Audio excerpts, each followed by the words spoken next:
Les proches du couple auraient-ils été au courant?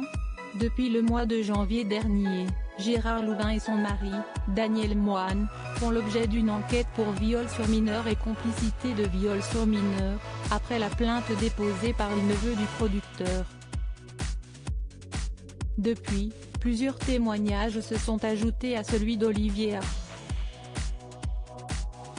Notamment dans une longue enquête publiée par l'OP.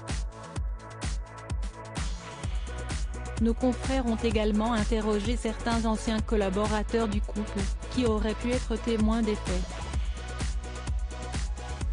Si Julien Courbet et Jean-Pierre Foucault assurent n'avoir rien vu lorsqu'ils travaillaient avec Gérard Louvain, ce n'est pas le cas de Lio. Alors en couple avec Alain Chamfort, la chanteuse explique lui avait fait part de son malaise au sujet de Louvain et Moine. Dans les colonnes de l'OP, l'interprète de Banana Split assure également avoir discuté avec le couple.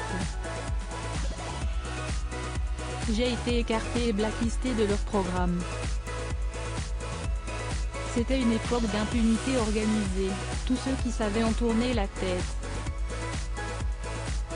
On a manqué de courage, explique Lio.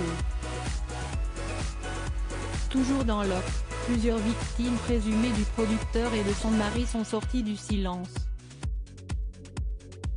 Notamment Mathieu, qui les a côtoyés dans les années 1990. Je suis soulagé que ça sorte, explique-t-il, 30 ans que j'attendais cela.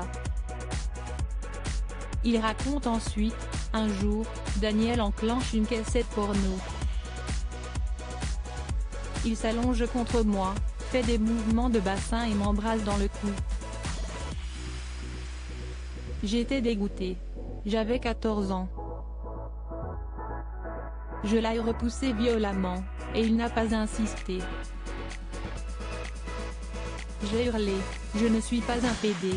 Avant de sortir de la pièce, il m'a regardé en souriant. Tu es trop jeune pour le savoir. Selon Pierre de Buisson, l'avocat de 5 plaignants, ce dossier s'apparente à l'affaire Weinstein, l'omerta doit cesser. Ils évoquaient un ignoble chantage fin janvier.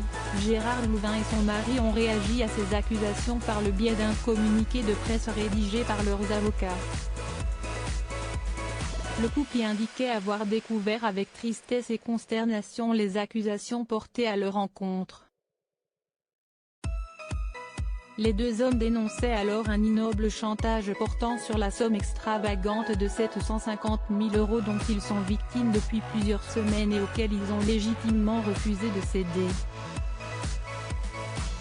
Ils considéraient que leur neveu avait été manipulé par des tiers peu scrupuleux, cupides et avides. Dans l'OP, l'avocate de Daniel Moine a affirmé, il conteste catégoriquement les agissements qui lui sont reprochés et maintient n'avoir jamais entretenu le moindre rapport non consenti avec quiconque. 5 plaintes sont à ce jour enregistrées par la police.